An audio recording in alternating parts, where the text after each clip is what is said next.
রাখবে। আমি এই স্কুলে বিগত অনেকদিন যাবতীয় সভাপতি ছিলাম দুইটা।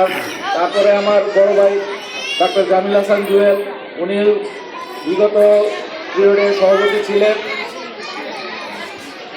আমরা আমাদের পরিবারের পক্ষ থেকে যথাসাধ্য চেষ্টা করি যে এই স্কুলটি যেন ভালোভাবে পরিচালিত হয়। অনেক সময় হয়তো খোঁজ খবরও দিতে পারি না, তবে ধন্যবাদ জানাই আমাদের স্কুলের যে শিক্ষকবৃন্দ আছে, তারা অক্লান্ত পরিশ্রম করে আমাদের এই কোমলমতি শিক্ষার্থীদের